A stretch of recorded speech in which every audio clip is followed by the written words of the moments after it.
so it's nothing. I had a Zambia shirt, which is quite funny because it was the year that they actually won the Afcon. So my brother went to Zambia for an expedition type trip, which is really cool. And he got me a Zambia shirt, and I'm just there like, oh my god. What year did Zambia win it? They won it 2000. They won it 2012. Oh wow, it's quite recent. Yeah, so they won it, and then they won it in 2012, which was quite cool. And then they came. I think the Ivory Coast. What was it? The Ivory Coast came runners up, and they were like the big favorites at the time, like Didier Drogba, Yaya Toure, Kolo Toure, and everything like that. Yeah. Which was crazy because I'm just there thinking, like, if you look at the team that they had a ridiculous team in 2012, and even that was such a big FIFA team to play with as well. Yeah. Some legends in that team, boy. Mm-hmm. And even when I was doing like we were doing like an African six-a-side on our podcast once upon a time, which is really cool. And I'm just thinking, so many players from Africa have come through, but especially the Ivory Coast and from West Africa. I'm looking at it thinking there's a lot that have come through, which is really cool. The only thing I can really think of is, North Africa. Like there's a lot of countries nowadays in North Africa that have a lot of just consistently technical players, which is really cool to see. And they never used to have that. It'd be like strikers once upon a time, but now they've got technical midfielders, which is really good in development. Yeah, there's been a few good players at this tournament actually. A few men I want to mention that I've not seen before.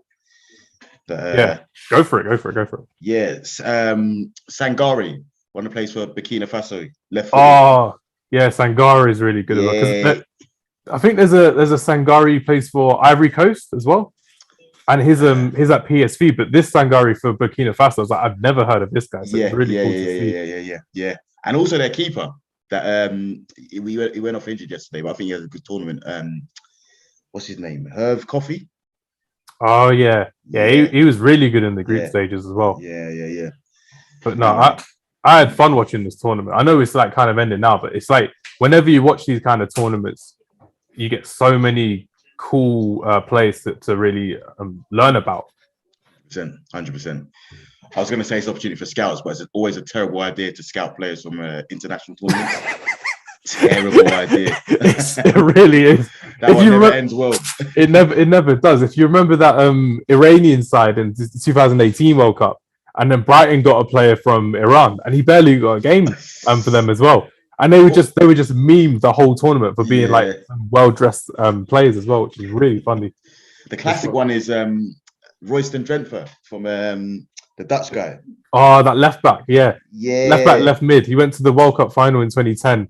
Real Madrid signed him, and then Madrid, he ended up at Reading at some stage. He played for Reading. He played for Everton. Crazy. No, it's one of those things because like nowadays with the technology that we have and the fact that football's on from various countries all the time, we get to see a lot of this. So when the World Cup comes along, we know all these players, or the Euros comes along, we know all these players. Yeah. But when it's the Afcon, with all due respect, like we don't know a lot of these players as well that play for like Burkina Faso and Gabon and stuff like that. And it's really cool to see, and it's really good to experience that.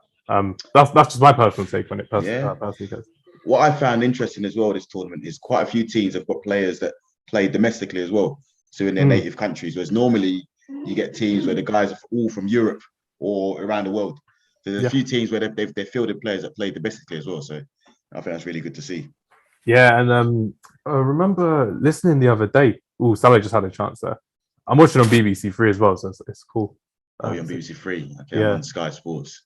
Oh, is it on Sky? I didn't see it. I had like this Jesus Navas 1-11 thing. Nah, it's on the Premier League. I was on the Premier League one. That's cool. Yeah. That's cool. But yeah, one of the I think one of the players that what was I going to say? Basically, one of the players that they were talking about was someone who came through the ranks at one of these like famous Ghanaian sides, and I'm just there like, okay, cool. But then he started to round off the type of Ghanaian players that came through that same side, right? Oh, so that's why like basically it's like all these teams that you've never heard of, but it means so much to people back in like Ghana or in West Africa. Yeah. I'm like, I just want to learn so much more about it. It's really cool that way because you get like even on FIFA, you'll get like the J League in Japan and South Korea and stuff like that. So you'll hear about these clubs and you'll remember them, but you don't see that on FIFA or Pro Evo or anything like that. It's quite annoying, to be fair. No, I get it, man. But to be fair, judging by the standard of the competition, it's definitely improved a lot. The players seem a lot technically better now as well, and even tactically as well. It's not all about pace and power, which in previous years it has been. I've seen some good technical teams out here this Afcon, so it's been impressive. Really impressive. And even when you're looking at some of these players that we see in the Premier League as well, like likes of Naby Keita and Yves Bissouma, and even in yesterday's game, Ismaili Sarr, it was just there like, oh, you can see these players week in, week out, but they have a different role completely for some of them in the Afcon as well, which is great for their countries. And you can see that their players really look up and rely upon them because they're like the star in their team as well, which is quite cool. Yeah, no, 100%. One of the things I've noticed, though, even for the guys that do play in England, is that at Afcon, it seems like every guy is quick. So the guys that just rely on their pace heavily in the Prem, they've got to try something different here because everyone's quick, everyone's strong. You know what I mean? Everyone's quick, but El Neni at the moment. Oh yeah, El Neni still can't find a forward pass. You know what I mean? This guy, he's doing all right in it, but he just gets on my nerves, as you know. I know. Yeah, you got Hegazi, I think, from West Bromwich as well. So you got quite a good setup as well. Yeah, he left West Brom a while ago, to be fair, but ex West Brom. Who does he play for now? He plays for, and forgive me on the pronunciation, Al Ali, I believe. Oh, okay. Is that in like Saudi Arabia or Qatar? Again, my geography may be off, but I believe so. Yeah, somewhere around there. Al Ali, Egypt. He's gone back to Egypt. Yeah. Okay. Yeah. So back home. Yeah. He left actually when West Brom was in the Prem. Ah. Okay. Yeah. Although they go down to the Championship. They did. They got relegated, and he left like either end of the season or the start of the new season. But yeah, it's gone. Yeah, he was done with it as well. Because Al Ali are that team that normally do well in like the Afcon, the African Champions League. Yeah. So now you said it. There's in Egypt. There's I think it's them and a team called Zamalek. They're like the top. Zamalek's the one that I remember. Yeah. They're like the big boys out there. So yeah. Zamalek, I remember because of I don't know if you remember him. You probably would. You're of that generation. Amir Zaki from Wigan. Zaki, yeah. That striker. Yeah. That was quite cool. Just remembering back because I'm just there thinking like he'd have been someone that Egypt would have loved back at the time. Oh, the refs going on to Carlos Queiroz now. This is quite funny. What minute are you on? The time is not on the screen at the minute. I might be just behind. So I'm on 11:43. 11:43. Okay, that's cool. No, I'm like 10 seconds ahead of you. Okay, yeah, sorry. That's Carlos Queiroz, isn't it? It's ex Man United number 2, isn't he? Ex Man United number 2. Nah, he's done well for himself because I think he managed Iran as well once upon a time in 2014, I think. Really? At the World Cup. So he's gone his way around world football as well, which is really good to see. I like when managers do that and they go out of their way to do it. It's quite cool. 100%. Who are you backing for this game, by the way? Who's slyly I'm backing Egypt, but I want Senegal to win the tournament. Cameroon. Senegal to win the tournament. I want Senegal to win the tournament, but I kind of want Egypt to win this game. Yeah, do you know what? I think it's a difficult one to call, because obviously you've got the Salah factor with Egypt, but I don't know. I think around the pitch, I think Cameroon's got a better team. I definitely think Cameroon's got the better team. Their strike force are Toko Ekembe and Abubakar. I remember Abubakar coming through the 2010 World Cup, being a late sub in their last game before they got knocked out. Yeah, and he's progressed so well. It's been good to see him playing at Porto as well and everything. Brilliant. Porto, had a few stints in Turkey as well, didn't he? Besiktas, I think he played for, or Fenerbahce. One of the two. I've forgotten. Yeah. But no, I think with the whole round of Cameroon, I think it'd be really good. But I would really like to see an Egypt versus Senegal final, and I would like to see Senegal win. I wanted Egypt and Senegal to get to the final initially, just because of Jurgen Klopp. I wanted Salah and Mane to be away as long as they possibly could. That was my thinking as well. I was like, just keep them away from the Premier League, keep them away from the FA Cup. We don't need them back in England. Just keep them in Cameroon. Needs to be fair, done. Though, Liverpool have done a lot better without them than I thought they would. I thought they may have capitulated, but they've obviously knocked us out of the cup. And they've done all right in the league. So fair play to them. We need to talk about one of their signings this January as well, Luis Diaz. We can get to that later on, but it's a very big power play from Liverpool. I think the way that they've got him in January, Yeah, And there's kind of a lot of things to talk about that particular transfer as well, which is quite good. But realistically, I think Cameroon, they could do this in the 90. I'm saying for the 90, you know that. But I think Cameroon can do this in the 90, but I would like to see Egypt win this game. Yeah, to be honest with you, I think the way Egypt win this game is extra time, because they all seem, I mean, super fit. Cameroon, a few times they look like towards the end of games they tire a bit, but Egypt, even in extra time, they're just still running all over the place. So I think, yeah, but it'll be interesting. It'll be interesting. Definitely be good. Talking of transfers, though, just briefly, Everton signing, getting Frank Lampard and then signing Dele Alli and Van der Beek. What do you make of them signings? We did a poll recently as well about that. We said Van der Beek, is he just going to sit on the bench again because Ali's there? And I'm thinking with Decore, with Alan and Dele Alli, that's a good enough starting lineup without Van der Beek getting into that team. But I think it's going to be better for Dele Alli than it is for Van der Beek, to be fair. Because I think if Van der Beek, even if he has a good 6 months, he's still going to have to come back to Man United. There's no option of a buy for Everton as well. Yeah. But if he does have a good 6 months, it proves that he can do it in the Premier League. And if Lampard does play him deeper, it can show Ralph Rangnick and the future Man United manager, if we were to get a new one, that he can do it. It's interesting though, because you know what, a few people I spoke to about Dele Alli got similar opinion as you have there. But for me, with Dele Alli, we're basing it on his potential from what we've seen of him in the past. I've not seen an elite Dele Alli for about 3 years minimum.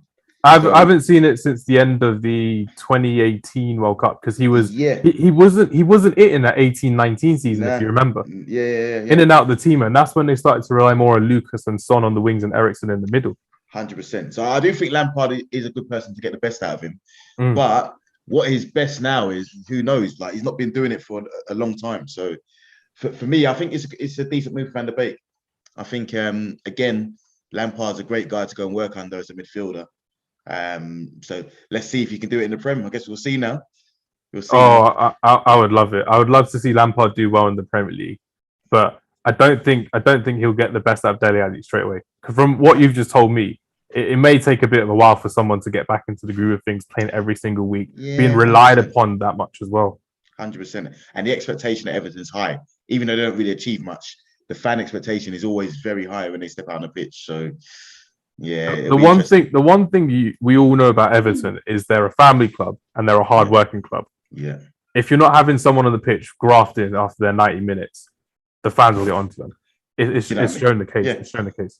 I was saying last season, if Hamz Rodriguez was in the stadium with fans, the fans would not have liked him that much because of the fact that he didn't graft as much. And it was only at the beginning of last season where he actually put in the special performances, to be fair. See, he's slightly different though. I do feel they would have made an exception because he had that quality that could turn a game. That's do you know true. What I mean? He had that quality. And sometimes you just got to carry players like that just for... Corner ball. Yeah, I think he would have... He scored some good goals for Everton as well. Hamz Rodriguez. I liked Hamz Rodriguez in the Premier League. It's quite sad when you think about it that way. There's so many players that played for like a season and they never got to have it with fans in the Premier League. Like Drew off the post and wide. So close. Good defending. It's interesting though, because talking of Everton, saying I find it interesting that Everton allowed Benitez to make such big decisions to then sack him. Yeah, I mean, you the think Luca Digne sale. What, a week before he got sacked? It's crazy. That made me laugh because I'm just there like he's just like, you know what, I'm actually Liverpool's spy. I'm actually just spying for Liverpool. It doesn't matter. I'm gonna go. Luca Digne, you can go. Yeah. He probably said to Digne, you could go because I'm gonna stay here for the long term. And Digne was like, you know what, let me go. That's why he put that thing out of, oh yeah, it's just the one person that changes it. And then 5 days later he gets sacked. I don't think he ever finds a buying it though. He didn't get the greatest reception when he went back the next week. Yeah.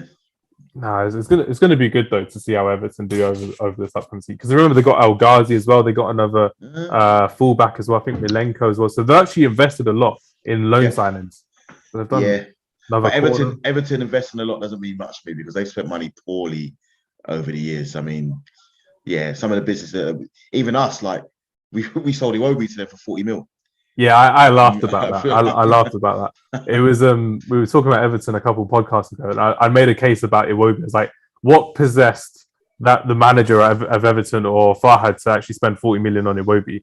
And I'm just there thinking Arsenal were laughing about that as well. Was it Emery that sold Iwobi? Yeah, it would have been Emery. Yeah. In his first season, because you got Pepe in as well, wasn't it? Yeah, because if I remember correctly, Iwobi's last goal for Arsenal was in the Europa League final. Yes, and he went the season afterwards. Yeah, good goal to be fair to him.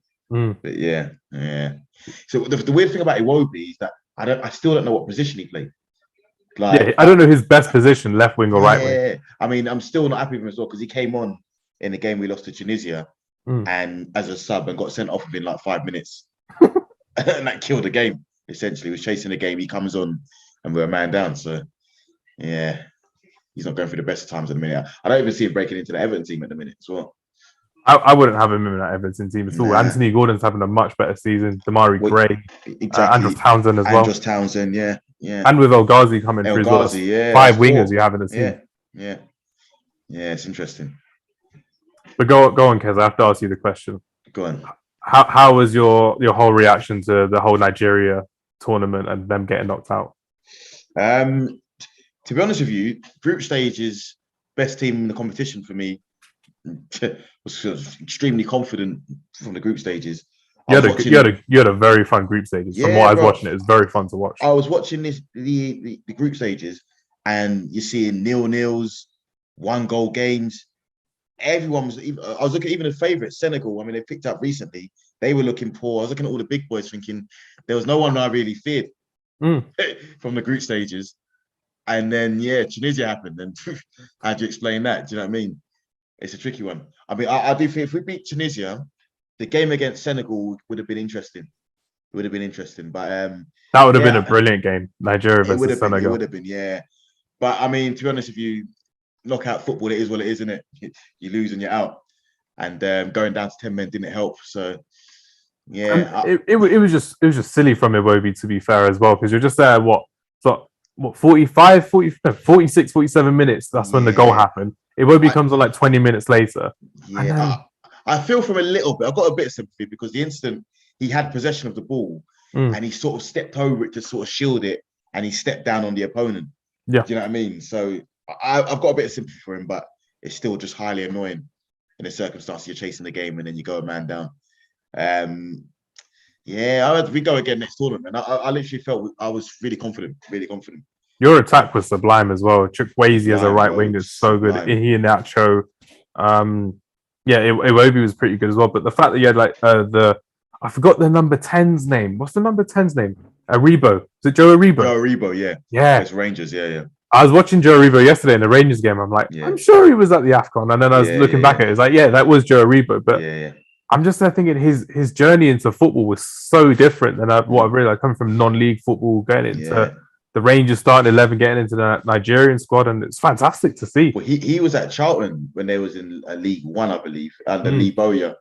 And I remember when Rangers signed him, Bowyer was sort of slating him because he was saying that he should stay another season in League One and get a move to like either the Championship or the Prem. Because he was basically saying that the move to Rangers was a step down. It wasn't the best league, wasn't really much of a step up. But he's gone to Rangers under Steven Gerrard. He's won a league title out there. He's playing European football. He's playing international football. He's worked out very well for him. So fair play to him, man. Yeah, no, I appreciate journeys like that because they go through the hard ways as well. And it's just something that they're putting their own development in their own hands as opposed to the manager's hands. Crossing there, punched away. No, but yeah, literally just that. You're just there thinking, I mean, what else do you want? Do you want me to just stay here? And you never know what could happen another year in the Championship. He could have suffered an injury. It could have been something bad that happened at Charlton. Someone else could have been going to Rangers as well. Yeah, and on top of that, I mean, Charlton have been a yo-yo club since then as well. So, I mean, they're in League One at the minute. So, do you know what I mean? Yeah, no, he's done well for himself. Done well.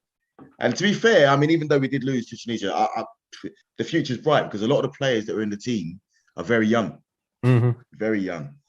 That's it. It's like you had that former Chelsea right back Aina starting for you as well. Aina, yeah. Aina as well, and Wilfred Ndidi we all know as being one of the best centre defensive midfielders in the league, Premier League as well. Quality, which is great.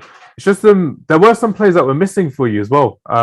I don't know if they were let go from their clubs or they just weren't allowed to go. So the Emmanuel Dennis is the The guy main on one. form. Yeah, Watford wouldn't release him. Mm. Yeah, they wouldn't release him. So he was definitely missed because he's bagging out there. It was stupid. And then Ranieri got sacked as well. Yeah. It didn't help them that he didn't get released as well. Which is well, crazy. what amazes me is that they've released Ismail Assar, who is an influential player for them. I mean, as a case you can't release both, I don't know, but the fact I'm seeing Sarr on the bench for Senegal, it seems a bit hypocritical. But it was very biased. They saw that Dennis was the key to keeping them out of the relegation zone or out of the fight. But they were like, no, let's get rid of one of them, but not both of them. There's a very biased decision there, I think. 100%. Well, now they sack Ranieri, I do hope they get relegated, to be fair. I did like Ranieri, I didn't want him to go down, but yeah, it's true. Just get rid of them. Yeah. But then, is Victor Osimhen Nigerian as well? Yes, he is. And Napoli wouldn't let him go as well, That was the one. Because I was looking at your strike force, I was like, where is he? £80 million striker. It's so good. Yeah, he's a baller. He's a baller. But that's what I'm saying. For the future of the national team, it's looking bright, man. There's a lot of young players here that even looking at the World Cup. I mean, there's a playoff coming up against Ghana, which again, I'm not really too worried about. But who knows, innit? Who knows? Who knows? But I wasn't impressed by Ghana at all this tournament. Oh no! Ghana, you expect more from, and I think they had a lot of players that they had left behind as well. But even with the players that were there, they didn't really turn up. It's quite worrying to see. But 100%. I was talking on our podcast about Mohamed Salisu, the young Ghanaian centre back for Southampton. Yeah, played out of skin against Man City. He had a blinder. Yeah, and you're just there thinking he chose not to go to the Ghanaians national team to help with Southampton, and it benefited Southampton, but it definitely didn't benefit Ghana as well. No, not at all. Not at all. You know what? Ghana's a team where obviously I've not really seen them play too much in recent years. So when I think of Ghana, I'm thinking of the Asamoah 2010s. Yeah, I'm thinking of Muntari and them, and so I'm thinking they must have a decent crop. And I was watching them, I was thinking I'm not really too. And Andre Ayew and Jordan Ayew are still in the same starting lineup as well. Yeah. Thomas Partey obviously went Arsenal fan, you would know, and you're just there thinking, who else is there really? Baba Rahman, I think, played left back. He used to play for Chelsea. Yeah, and Amati for Leicester, and that was it really. Playing centre back, you know what I mean? Yeah, he's a centre defensive mid, or he plays in the back three, but it's in the back two, and he was in that back two that lost to Comoros as well. That was my favourite result. The Comoros beating Ghana. So fun. The right back, so both their full backs actually are coming Redden. So Baba Rahman and on the other side is Yedo, the right back. Yeah, he plays for Redden as well.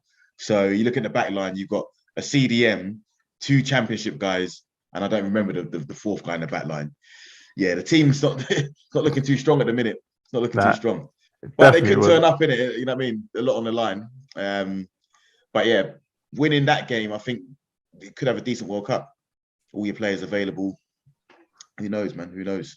There's a lot to go through as well, which will be good in that Ghanaian side as well. But did you have like a favourite moment from like a neutral point of view, Kez, from the Afcon? It's got to be Ivory Coast, Sierra Leone. Mm-hmm. Ivory Coast winning 2-1, 95th minute. I think one of the players heads the ball back to his goalkeeper, and he somehow does some flip over the ball and presents it to Stephen Corker, who just passed it across the goal, and they equalised in the last minute. I don't remember that game. It was so funny that it was just Stephen Corker of all people, just some random guy that used to be at Spurs and Liverpool. Yeah, what's he doing in the Afcon? Well. Yeah, got an England cap, didn't he? He did against Sweden in that Zlatan game where he scored that overhead kick. Yeah. Crazy. And that video has just gone around viral everywhere. Football Twitter, normal Twitter, everywhere. It's great.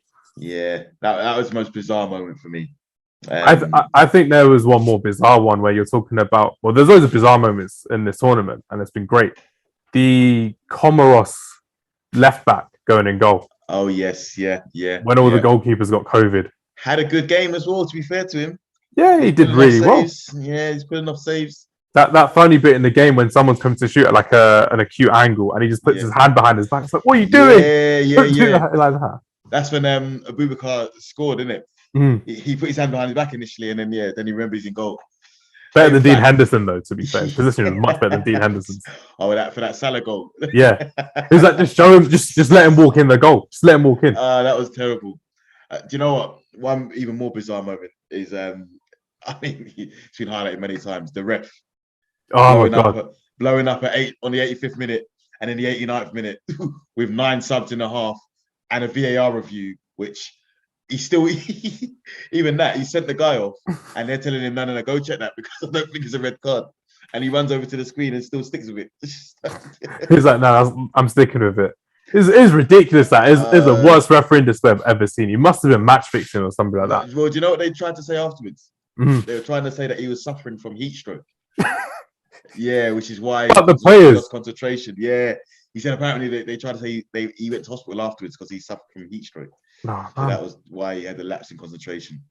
That still would be that moment there is iconic. Yeah, that'll be just remembered forever for the 2022 Afcon tournament as well. Yeah, one interesting thing actually, a talk I saw online the other day was people complaining about, even though Sky Sports has covered it for the first time, the lack of coverage they've given it in terms of like punditry and pre-game build-up. I mean, a game will kick off at 7 and the coverage is starting 5 to 7 with one set of commentators throughout the whole tournament. Yeah, so it's like people saying it's been a bit of a step in the right direction, but not a big enough step. You know what I mean? I remember when it used to be just like on ITV4. Yeah. Or it'd be on BBC on the red button where you wouldn't be able to watch it. And the fact that Sky Sports and BBC are doing it on the iPlayer, on the app, on Now TV as well is much better. But it's just the fact that, you know, the whole pre-build up to the tournament when a lot of people in England, unfortunately, are going against it. Thomas Partey's leaving. Salah's leaving. Eric Bailly's leaving. Yeah. I'm just there like, you have to show a bit more respect because it's the tournament that they have to go to every 2-3 years in January. They can't even do it in the summer because it's unbearable heat to actually play. And the fact that for some of these players, unfortunately, it's the biggest chance they'll have at international football in a tournament like that. To show them a bit more respect. Like, I remember journalists went in on Jurgen Klopp for calling it a small tournament as well. Yes, I recall that, yeah. Do you know what? There's two sides to the argument. I get it from a fan's perspective. If you're challenging for the league or, I don't know, you're in the race for top 4 or trying to avoid relegation, you don't want your best players leaving to go play international football. I get that side of things. But at the same time, like you said, you've got to show respect to the players and the competition and respect that they're representing their country. So it's a big honour for the players.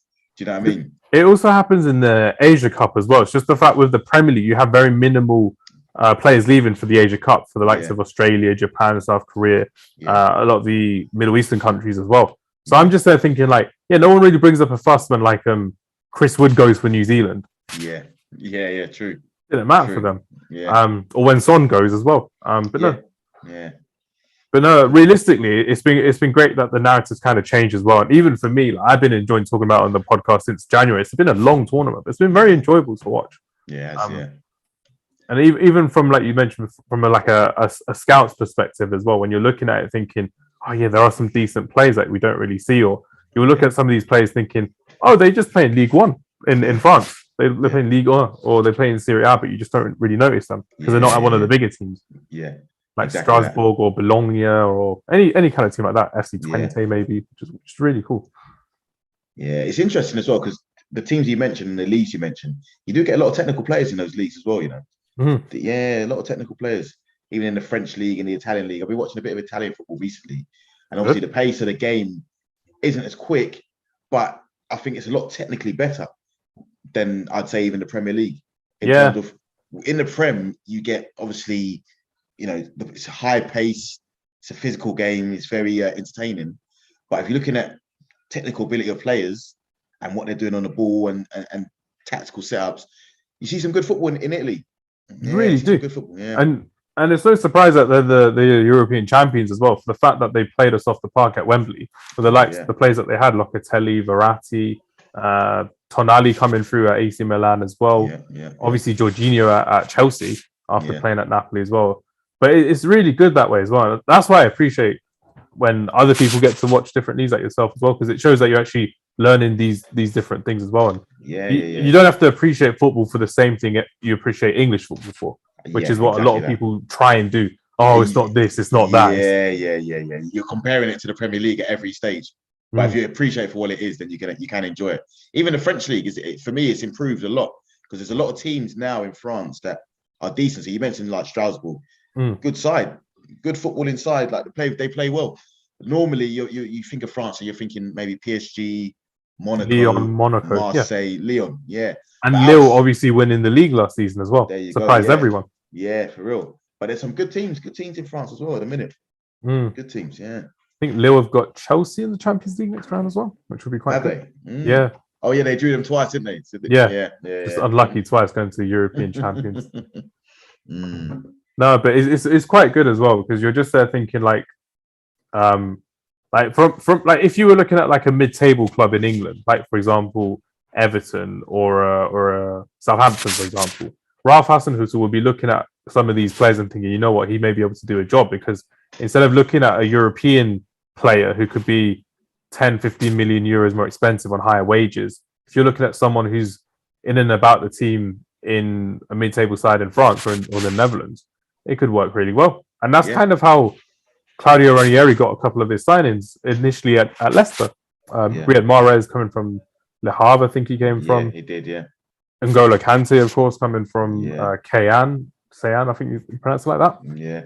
And obviously, you're getting a lot of these players from smaller teams in France. But when you notice some players playing really well in the African Cup of Nations, you look at the whole team that they play for as well. What do they fit in the system? How did they do in a different climate, in a different environment, working with different players? And it's really good that way as well, which I think is a really nice way of putting it. And that's why I always appreciate watching different types of football because you always learn something different all the time. 100%. And even for me, a part of it's curiosity as well. So when we've got players out on loan, I like to see how they're doing in their game, their leagues as well. And especially now, you've got a lot of foreign English players going out to the likes of Italy to ply their trade. So it makes it a bit more interesting to watch as well. See how they're getting on out there. Are you going to be watching the Man United game tomorrow for Florian Balogun, who's on loan? Yes, I will actually. Yeah. I think he's going to make his debut, or I think he's played 1 or 2 games. I'm not too sure. But he got an assist the other day. I don't think he started for them yet. He's come off the bench a couple of times. So it'll be like his first start, I think, if he starts. Yeah. It'll be his full debut. So I'm interested to see how he goes. Because at the minute we're very light at the front of Arsenal. I mean, we've got Lacazette and Nketiah, who I'm not really rating too much at all. So I'm very curious to see how the likes of Balogun gets on at Middlesbrough. Be interesting. What I want to know is it's an unpopular choice, but I heard someone say on a different podcast. Would you use Nicolas Pepe as a striker? As like a backup, like third choice striker type thing. To be honest, before Pepe, I would use Martinelli. I like Martinelli as well. Yeah. Egypt's on the break. What's happening? Nothing's happening. Oh yeah, you were saying Martinelli as a lone striker. So before Pepe, I would go for Martinelli. I think he'd be a better option in that position. Pepe, to be fair, I'd like to see Pepe back out on the right. I'd like to see him back out the right, give him another chance. He looks quite impressive at Afcon.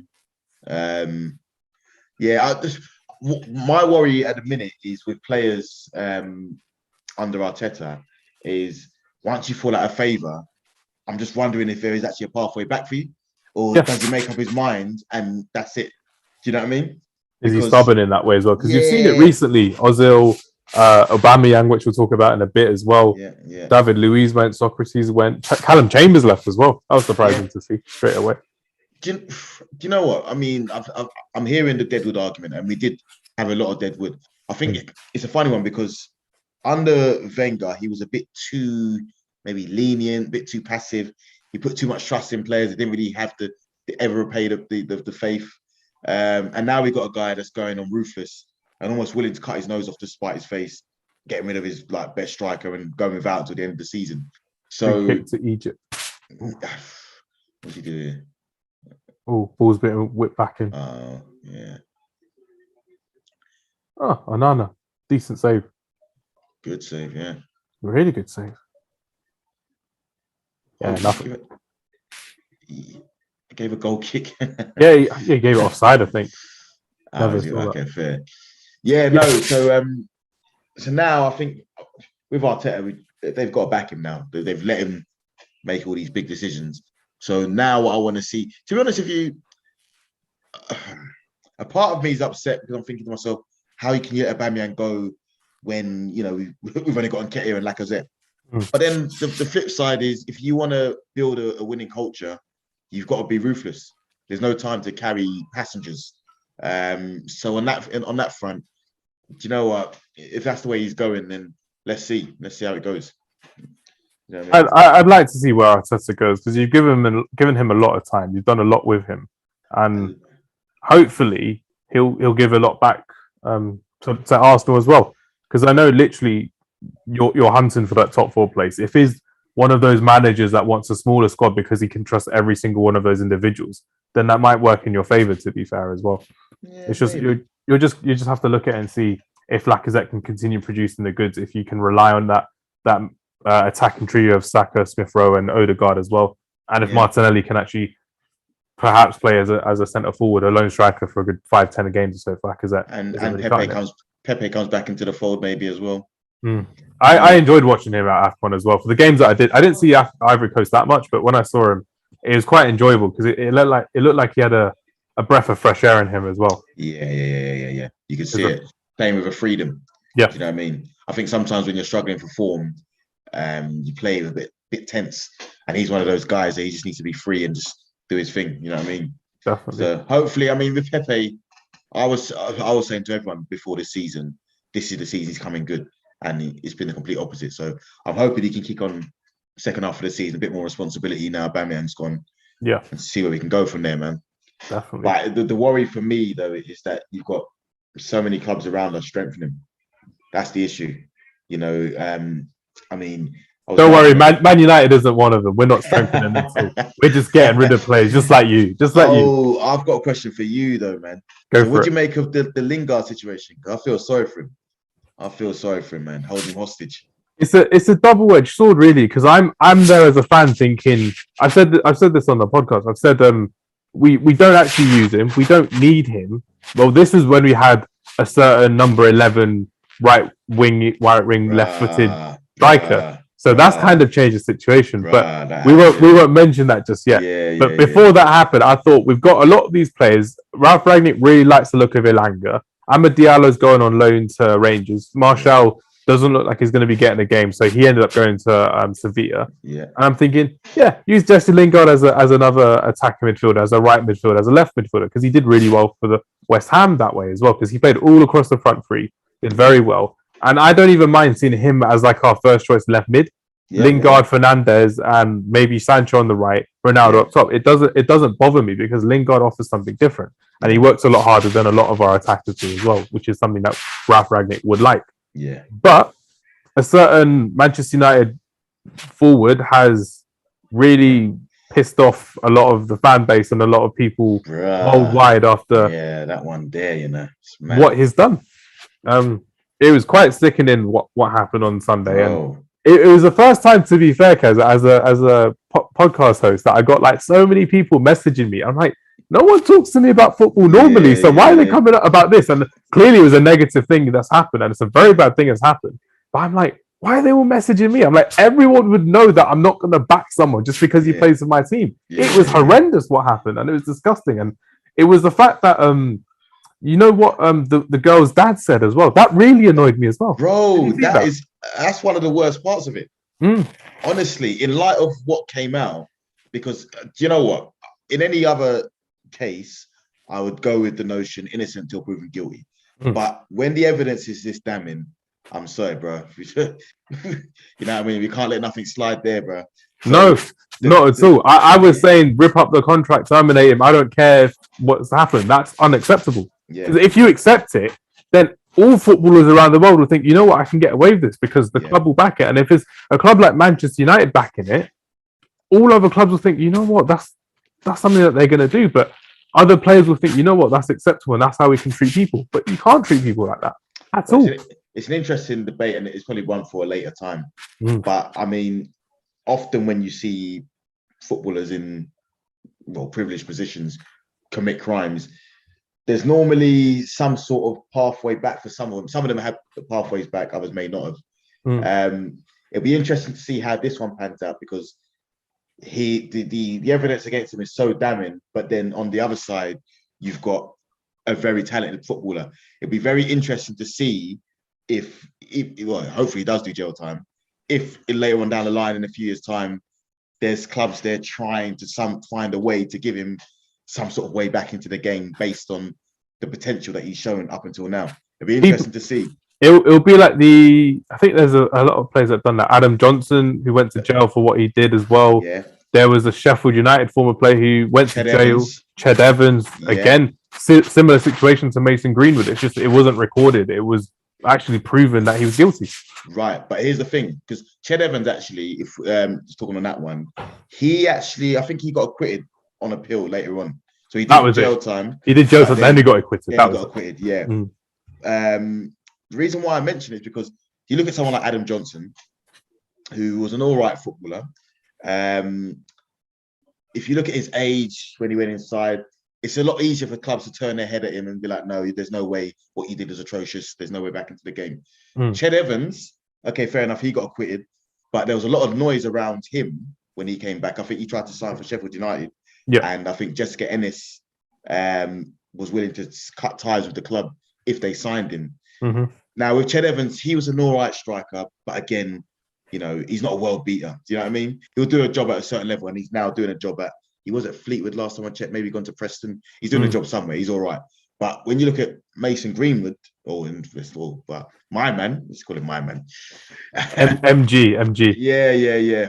He, if we're talking strictly football, who knows what he could have gone on to become. So I think that there might be, there's a bigger decision down the line on whether clubs stick to the morals and principles, or they see a guy who's done his time and could maybe do a job for the club. It'd be very interesting to see how it pans out with this one, because like I said, the other guys weren't as appealing once they'd done their time, if that makes sense. Because I'm just thinking, if said player MG gets 10 years, so he's on bail at the moment, so he's been released. But if let's say it gets found guilty, he does 10 years, so he's 20 now. If he comes out at 30, and you're thinking of all the players that come out before then and after then of a football academy, would he still do a job? Personally, like for me personally saying it, I wouldn't want him anywhere near a football pitch ever again. But for a fact, football clubs don't think like you and I as fans. They think as like business people, and they'll be thinking in terms of like, if we were to get this person, it would bring a lot of market share to our club. It would bring a bit more promotion to our club as well. It's like that time when Doncaster Rovers got Harry Styles to come and play a game, and they had all these fans just come up and turn to watch Doncaster Rovers because Harry Styles was playing. And it's the same with Mark Wright when he played for Crawley in the FA Cup last season. Exactly the same thing. But when you're looking at, let's say for example, if MG11 does 10 years in jail and he comes back out, and I don't think it's going to happen for what I've seen, but when you see the likes of like Man United saying that they're not going to help him legally, they've cut ties with him on the website and everything like that. They're not selling his merchandise. They're going in the right direction. But I just hope there isn't a change of heart in terms of someone in that club is going to think, you know what, we could help him reform himself. We help him reform his life. Because I'm there thinking he does need reforming, because it's not something normal to be thinking of at 20 years old, to be saying things like that. And doing things like that. But do you want to put yourself in that position? And even the players have like unfollowed him. And Marcus 100%. Rashford did that little Instagram post of him and his girlfriend, and then saying something like, "Oh, this is basically how you do it." It's 0-0 in the game, by the way, everyone watching. Literally, it's been like the most boring first half in the African Cup of Nations. Dull. Just that head injury and that chance off the corner, that was the only thing that stopped us in our conversation. But that's kind of how I see it so far. The fact that we haven't really done anything significant yet, but we're doing all the small things really good. Yeah, I mean, that's the pathway that you mentioned there of the reform, rehabilitating. That's the pathway I can see clubs going down. And you say if he does, let's say he does 10 years and he comes out at 30. I mean, to be honest with you, it might be less appealing. But 10 years, I can't even see him getting that. If I'm being honest, some of the do you know what I mean? Him, good lawyers, and that few years, and he probably be, you know what I mean? 20. Let's say he comes out, he's 25. You've got a 25-year-old guy. Even if you've got a team in the championship, I want to see whether anyone is tempted to dive in there. It'd be very interesting to see. You know what I mean?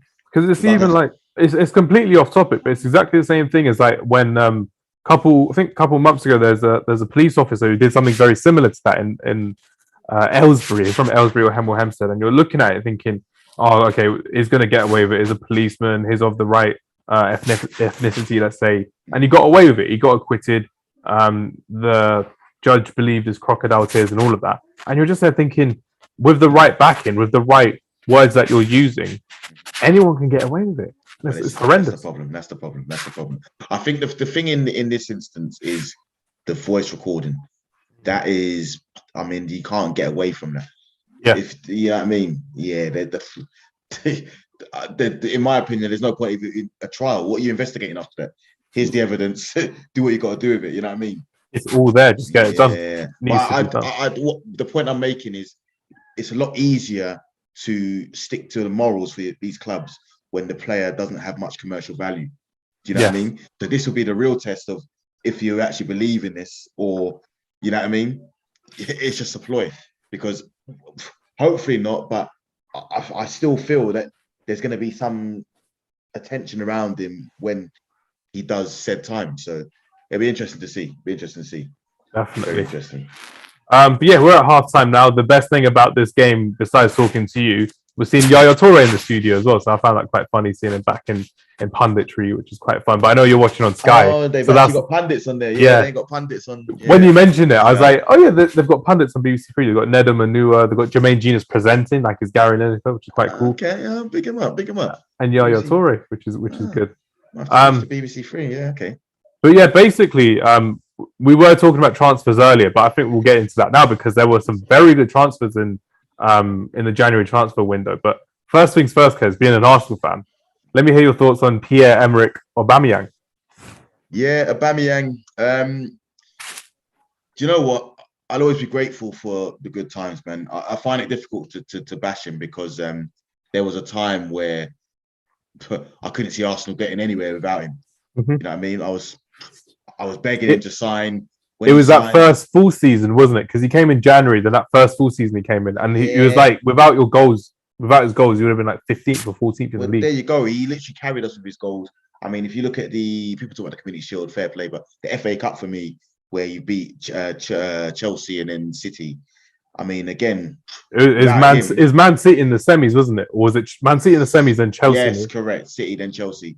Because that Man City game, everyone was writing off Arsenal. But I'm like, if you look at City's defense at the time, they weren't the best. Otamendi was on his way out. There's no company. You're just thinking, how are they going to do it? And Aubameyang just obliterated that. Bro, without Aubameyang in that team, the defense is calm. They're fine. Even Otamendi and them, man, they're fine. So, and in the final, obviously, again, he ran the show. So I'll always be grateful to Aubameyang. And obviously, we don't know much details about what he's actually done. So that's why it's difficult to have an opinion. Mm-hmm. But I wish him well in his movement, and I hope I think he will do well at Barca, and I hope he does, because he's given us a lot of good times. The interesting thing for me is I feel like, again, we don't know much about what's gone on, but if Arteta's trying to breed a winning culture and he's trying to instill winning values in the team, and Aubameyang's, affecting that, then it's the right decision. But it leaves us light. So, yeah, tough one. Yeah, because for me, as a Man United fan, Aubameyang did score a lot of goals against us in that short period of time that he was at Arsenal for. So, unfortunately, Pierre-Emerick Aubameyang will stay with me forever, because on my wedding day, after I got married, I went back to the day before my wedding, basically, because Arsenal played Man United, and it was on like New Year's Day 2020, and Arsenal beat Man United 2-0 at the Emirates. So I'm watching it in India, and it's nighttime in England. So I'm watching it at like 1 o'clock in the morning with my cousins, and I'm then waking up at like No, I went to bed at like 4 o'clock in the morning, woke up at 8 o'clock because I'm still pissed off that Arsenal beat Man United the day before my wedding day. So when I wake up, I'm angry at like my parents, my brother, everything, and I'm just there like, why am I angry? I'm like, because it's damn Arsenal. Arsenal beat Man United, and my parents are Arsenal fans. My uncle's an Arsenal fan who was there as well. Yeah. And he's like fully smiling, and he never mentions football unless Arsenal beat Man United. It's like, we beat you. I was like, why are you telling me on my wedding day, man? Yeah, makes no sense. That's rough. That's rough. it was so funny because I'm like, why the hell would I stay up to watch? And I'm like, because it's Man United. I'm like, I'm gonna watch it. It's cool. But like, Aubameyang was someone who just tormented us. He scored that goal at Old Trafford as well to make it 1-1 in one of the games as well, which is very good. But for Pierre-Emerick Aubameyang just to be in the Premier League, I thought was quite enjoyable. And you must have enjoyed a lot more than getting annoyed, because even this season, he may not have done much for you, but he still scored that really good goal against Tottenham at the Emirates as well. Yeah. And to be honest with you, he never gave me the impression that he wasn't trying. He was out of form.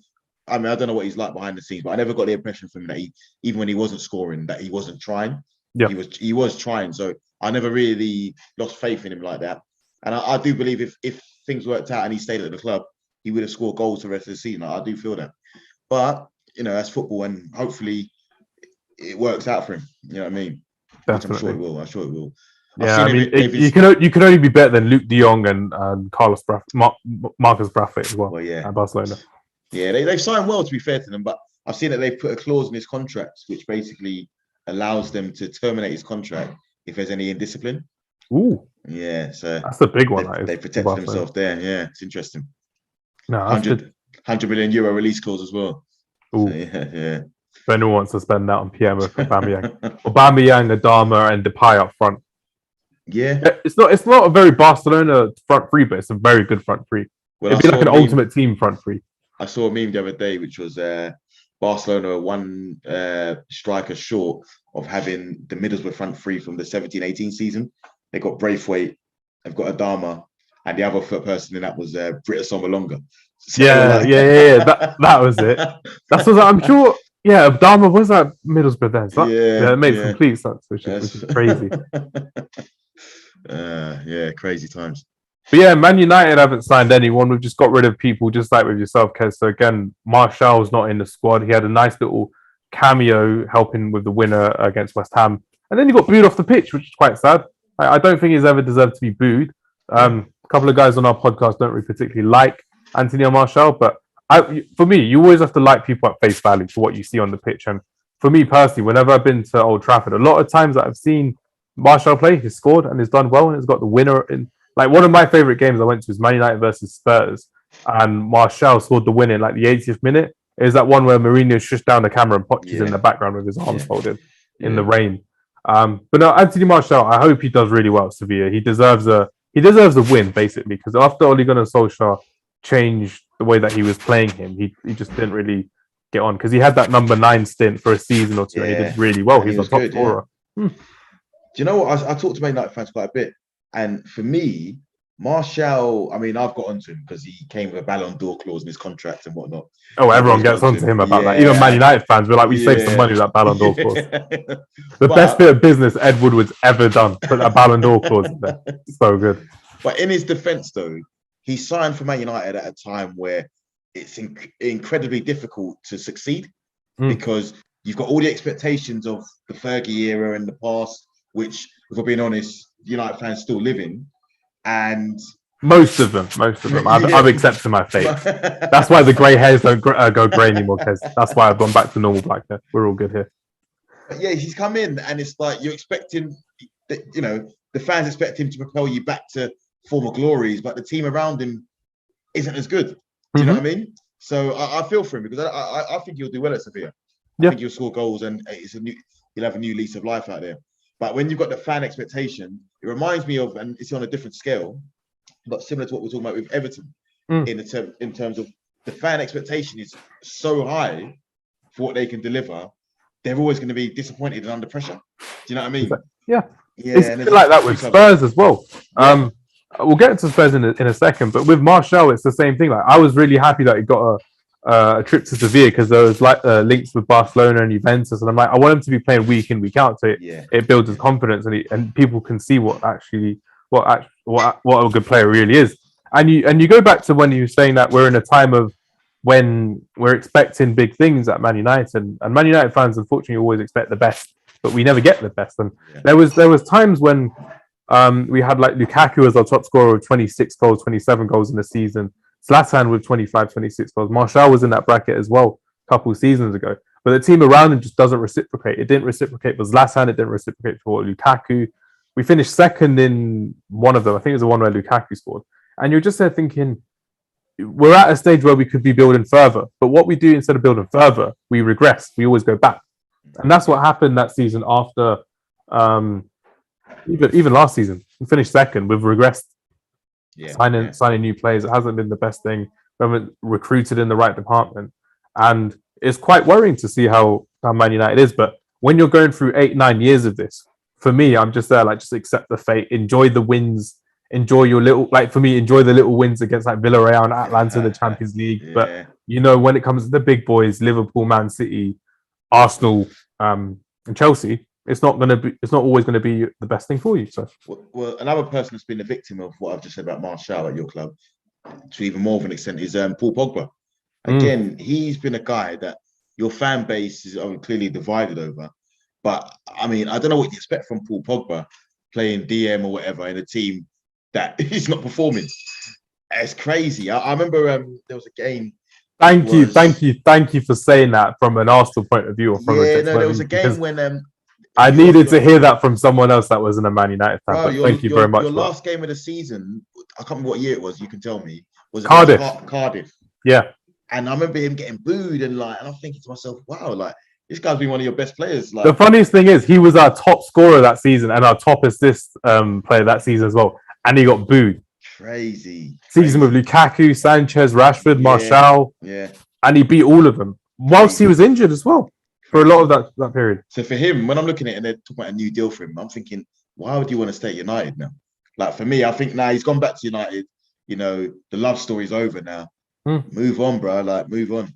Go play your football in Europe and go win some stuff, man. Like, it's worrying because again, we're divided on our podcast as well. But I'm pro Paul Pogba because when you watch him on the football pitch, he does produce the goods. But when you're seeing it from a highlights point of view, so if you're watching a 3:00 game and you're watching the highlights for like 3-4 minutes and you don't really see what he's doing, you're like, oh, what was Paul Pogba doing in this one game or these 2 games? It's not really doing anything. But then it comes to like a Sky Sports game, and then you'll have like the analysis from someone. Like, remember, it was the funniest thing.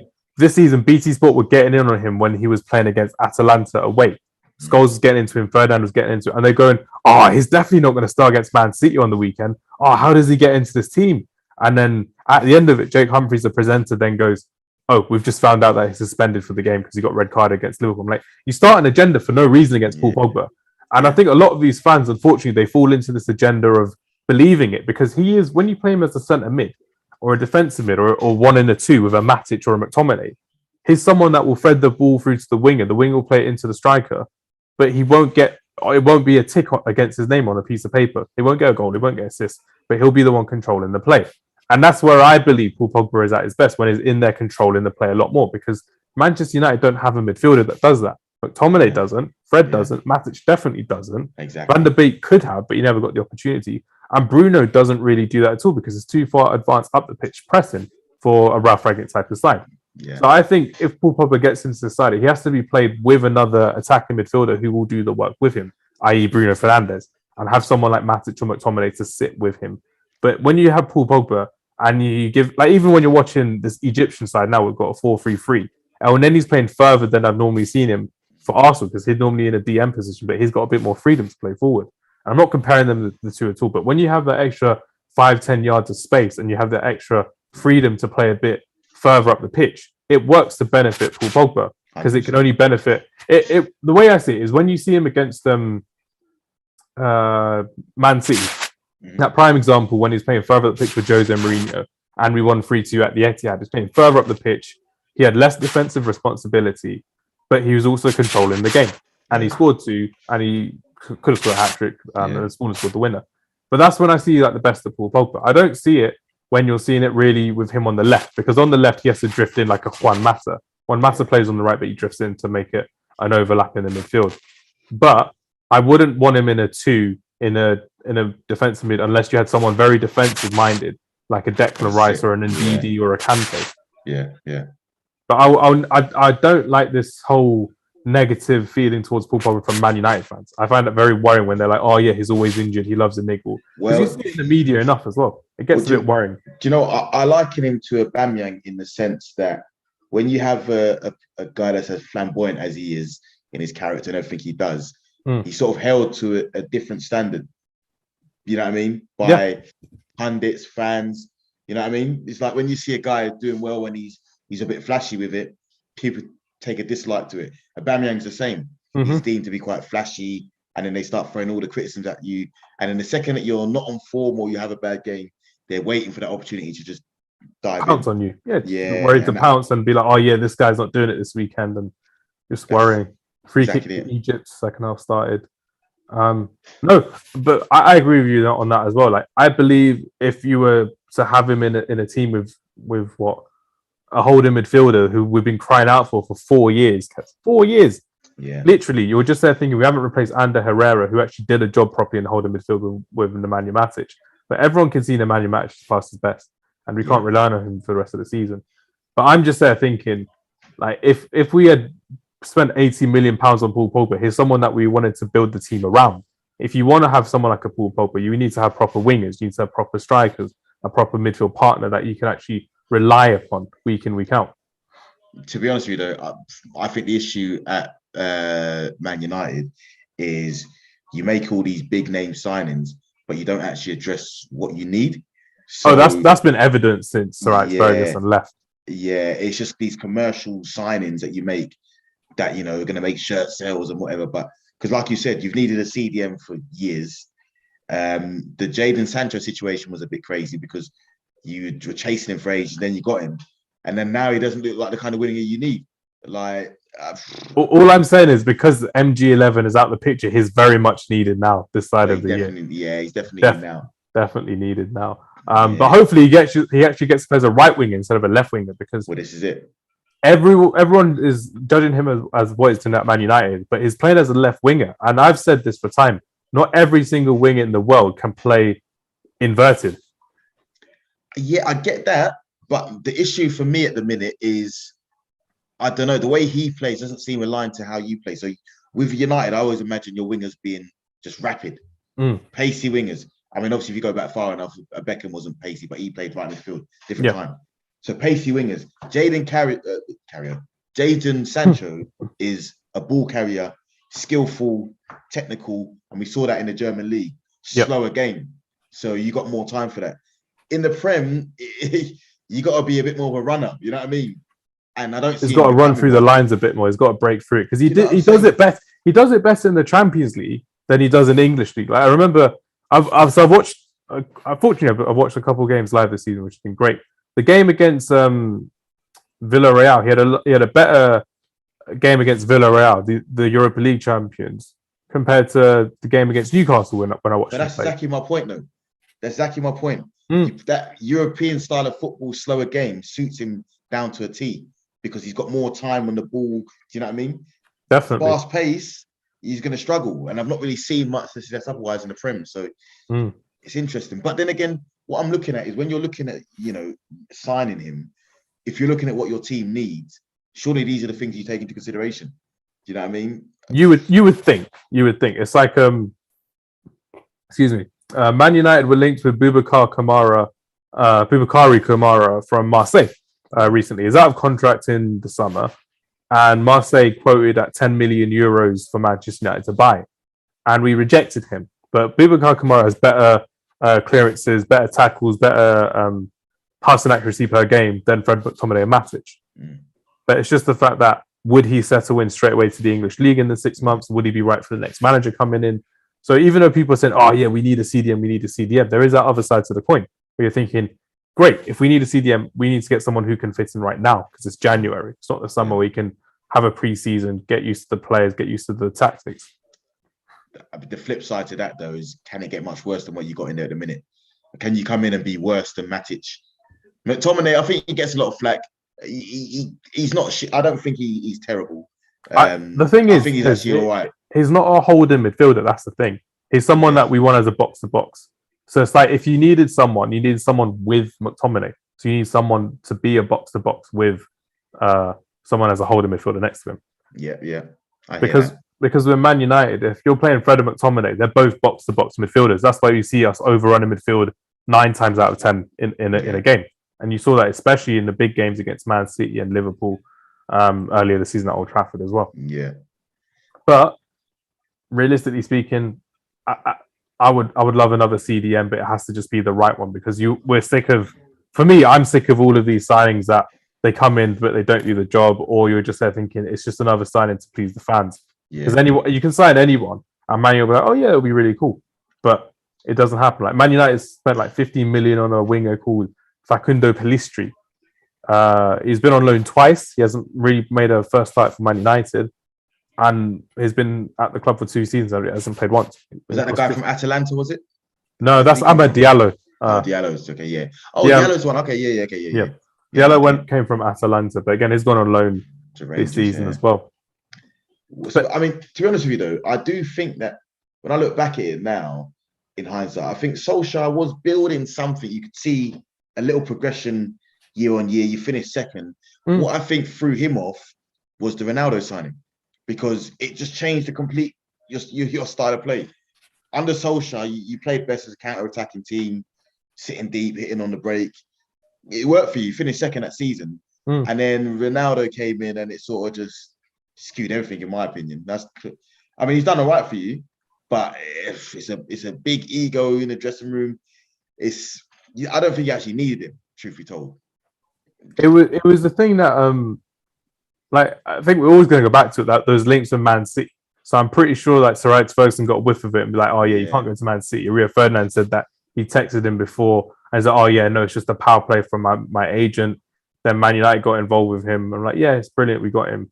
I think it was one of those, again, fan service type signings. You're just there kind of thinking like, like it's like when you watch a Marvel film and you see like someone make a cameo in it. You're like, oh wow, it's so good because we didn't expect it, but it's fan service. And Ronaldo has again had one of those type of seasons where we've relied on his goals, 14 goals in the season. No one else from Man United has scored double figures. But when you take him out, who can you hang your hat on realistically? Martial or Cavani? Cavani's been in and out of the side. Martial didn't really start the season or the end of last season as well, to be fair. So what I'd argue though is that when Ronaldo wasn't in the team, you didn't really need to hang your hat on one particular person because there was goals coming from multiple players. Rashford was getting on the score sheet. My man was getting on the score sheet. Martial was scoring a couple. There was goals coming. Bruno Fernandes. Yeah, it's all around the team. Yeah, whereas since Ronaldo's come in, I think he's stifled Fernandes. Bad knock. Stifle Fernandes. Oh yeah. He's not been the same. I mean, you see it now when Ronaldo's at the team. You finally see Bruno Fernandes turn up. Like, you know what I mean? So the game against Aston Villa, scoring 2 as well. Yeah. His head on his shoulder. That was awful. Oh yeah, I'm behind you, and I. Yeah. The replay just came on. WWE. Oh yeah, that was awful. It's exactly the same. It's on the shoulder, yeah. And that's what Ralph Rangnick has to decipher for the rest of the season, how he's going to make this team work. Because again, like with Arsenal, it's got rid of a couple of players, but hasn't signed anyone in. And he's looking to promote a couple of people from the academy and the reserves, which is great. But again, are they reliable? Can you make it work? We've still got some dead word in our side as well. That really should have gone 3-4 years ago, but they haven't. Well, I mean, there's 2 things I read that will probably be of interest to you. One was that apparently you rejected the opportunity to sign a few players this window because of the uncertainty around who's going to be manager. Yeah, Boubakary Kamara is one of them. One of them, yeah. So the other thing is apparently Pochettino has been informed already that he's going to be no longer needed at PSG next season. Do you see that one finally happening? Here's the thing, because I'm 10 seconds behind you, and I don't worry, I'll react to it differently. Basically for me, I'm there thinking, I'm there thinking Pochettino hasn't really done it at PSG as well. Oh, wow. Yeah, you're right. So you're there thinking it's a big mistake from that defender of Cameroon, and Mohamed Yeah, Salah was almost through. got Good, life. good keeping from Onana as well. Yeah, he's done well. Great composure just to stick a foot out and just Done take it well. out of play. Really good. Salah should have done better there, though, but yeah. You'd expect better from Mohamed Salah in that situation. More composure, I'd say. Realistically speaking, do you want someone again to build for the future, to build another long-term project, or do you want someone who has nearly been there, has been a nearly man at Spurs, has been a nearly man at PSG? I mean, they're looking like they can win the league, but if he's not really getting the best out of Neymar, Mbappe, and Messi, how is he kind of going to do it at Manchester United? And we know that he likes to bring players come through, but there's the links with Erik ten Hag from Ajax coming in as the manager, but he's again someone that we haven't seen deal with big egos before. We don't know how he does with the likes of Ronaldo, with the likes of Cavani, the likes of Pogba, Bruno Fernandes even as well. And also, you're looking at the factor of Ralph Rangnick, because there's rumours of if he was to stay and continue on for another year, if it's still the best thing, because if you don't want to disrupt the system as well. So there's three sides to this as well, Kez. That's what I'm kind of thinking at this moment in time. It's interesting because for me, there's two ways to look at the Pochettino situation. On the one hand, like we said, we can look at his shortfalls and, he's sort of bottled it, didn't win anything at Spurs, sort of bottled it at PSG. The other side for me, though, is interesting because I look at it and I think if you look at what he did at Spurs, what he built from where he took it to where he left it, he did a great job there. Got the best out of certain players that hadn't been the same since.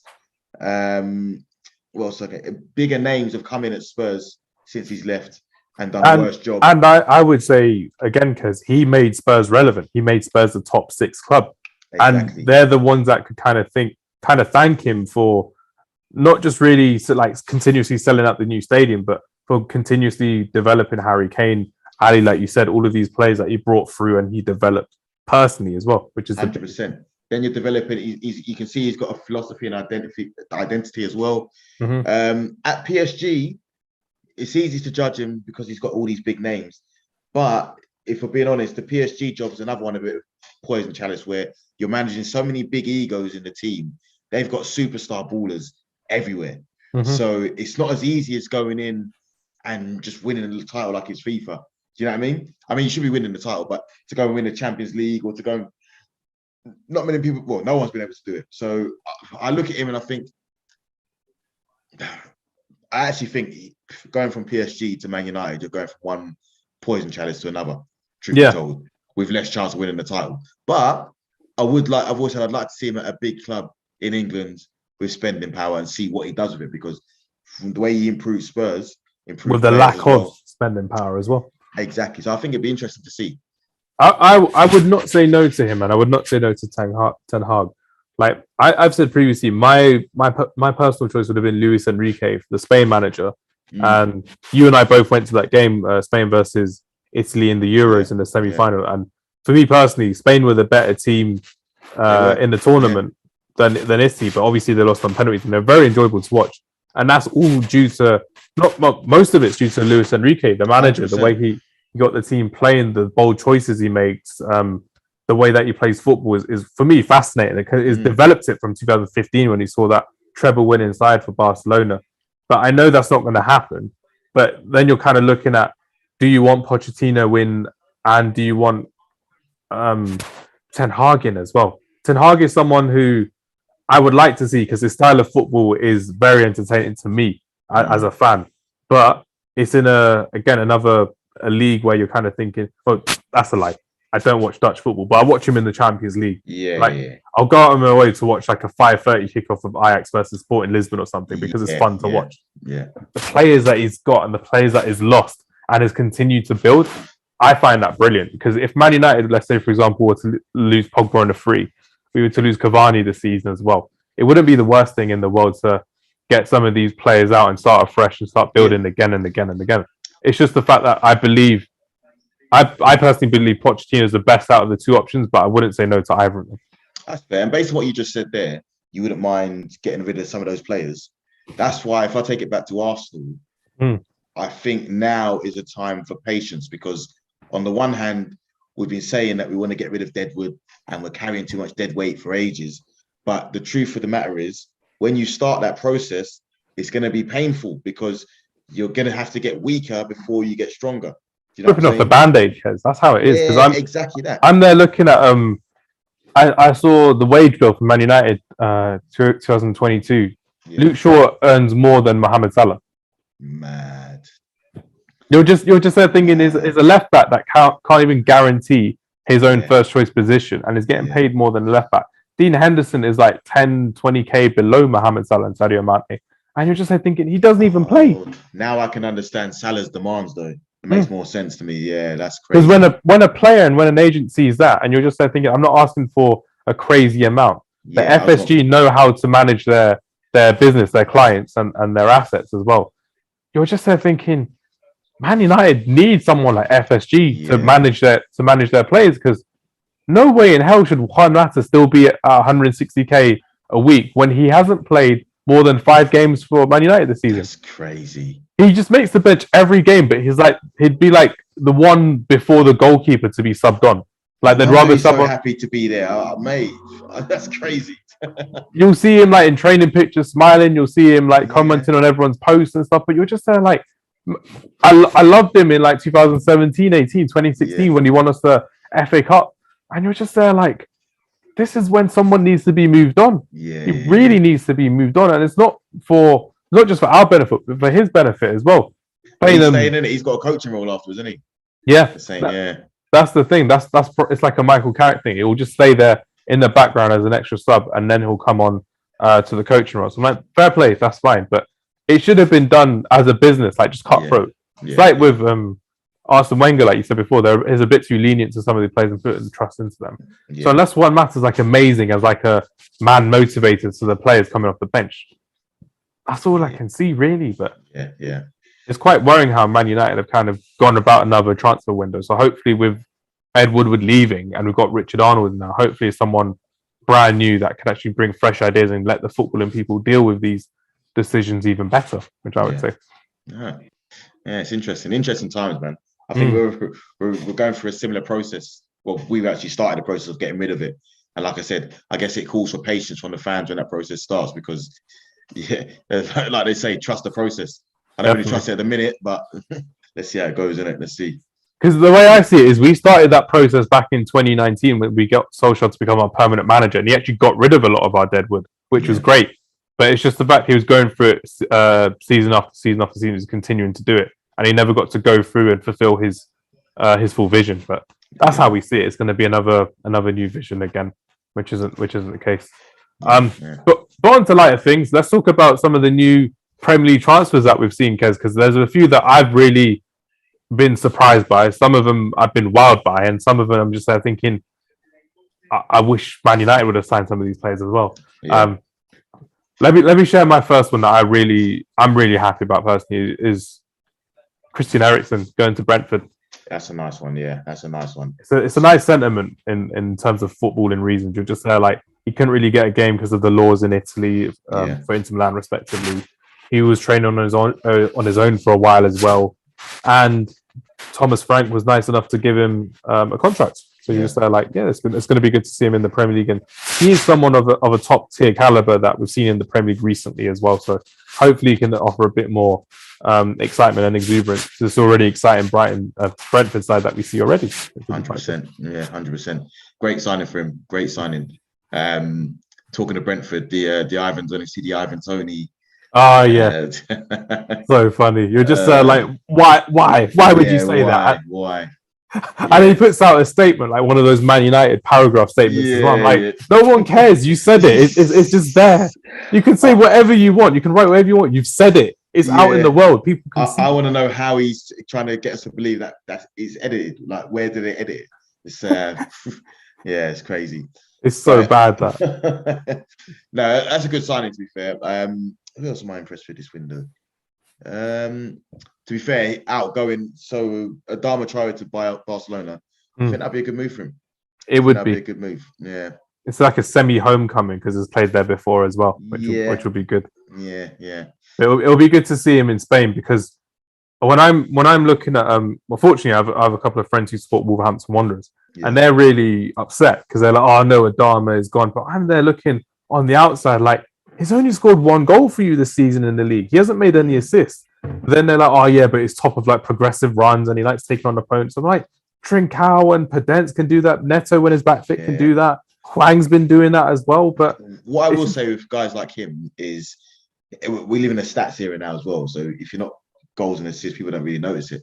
But what I think is that he will occupy defenders. He puts the fear of life in guys, so they're overcautious with him. He puts the fear of God into Luke Shaw when we played against them at Old Trafford, and we conceded from that as well. Yeah, so what happens then is you get players doubling up and tripping up on him sometimes. And what that does is just create space for other players to do their thing. So he may not be getting the numbers, but even players actually giving him a second thought and being extra cautious, it just allows other players to do their thing. So I think he's valuable in that sense. Definitely is, and he does occupy a lot of ground as well. So he works a lot as well, which is really good to see. Yeah, 100%. Going to be honest with you, he should. If he could, I mean, easy said, but if he could finish, like, he'd be a monster because he'd be 100 million. He'd be 100 million. 100%. Like, how do you deal with a guy that's that fast, that strong? And I saw him doing the kick ups and that for his Barcelona presentation. Actually got a bit of technique. I've never noticed that. Just there running. Yeah. So. Go on, Kez. Here's a question: Who's bigger, you or Adama Traore? Well, he says he doesn't do weights. Apparently, do you know what I mean? Yeah, it just comes naturally. But I saw him at Barcelona. I saw him at Aston Villa. I was like, wonder how that happened as well. Yeah, we ain't buying it. I was gonna say, if he does no weights, might have to give it to him. You know what I mean? Don't know where he's got that from. Yeah. One signing I wouldn't say disappointed with. It's more like you're just like, I'm glad it's coming to the Premier League. Oh, free kick to Cameroon coming up as well. Julian Alvarez, the Manchester City signing from River Plate. Yeah. So I think he's there for the rest of the season. Ooh, saved by the keeper. Good save. Oh, that's a good save. Yeah. Little flick on there. Personally, I've never took an interest into Argentinian football before this season, where like one of my scouting colleagues was like, "Oh, you need to watch this player in River Plate called Julian Alvarez." I'm like, "Okay, cool, I'll give him a watch." So I gave him a watch, and I'm just there thinking, "This is brilliant." He's a Copa Libertadores winner. Yeah. He got called up from Argentina as well, which is brilliant. And unfortunately, at the beginning of January, Man United were linked with him, and it was one of those things where you hear reports saying of Ralph Rangnick's a big admirer, and Ralph Rangnick's got an expert scouting knowledge, and Ralph Rangnick knows of all of these. Not hipster, but all of these niche type players in these different countries. I'm like, oh yeah, he's done it before. He's done it for Haaland. He's done it for Haidara. He's done it for Firmino as well. Hoffenheim. He's done it before. And I'm like, yeah, it didn't come true. And then late at the end of January, Pep Guardiola puts in a bid for like 29 million pounds for Julian Alvarez, and they accepted it. And you're just there like, for goodness sake, man. Like, he's actually a player who I find very exciting to watch from the games that I've seen him from. But a lot of people, and unfortunately, a lot of people are like comparing him to Aguero, but it's not that kind of striker. Okay, so he's a central striker, though, yeah? He can play centre forward, but he can play as a winger as well. Okay. So not like an out-and-out number 9. Yeah. But it's someone who you can actually play across the front through. He's actually very quick, very nimble, and really good at dribbling. And unfortunately, Man City have been blessed with beautiful dribblers in the past as well. Leroy Sané is probably one of my favourites, I'd say. Riyad Mahrez is very good as well. Yeah. So, chance for Cameroon. Ooh. That's good. It looked good on camera, that. Yeah. Good shot. But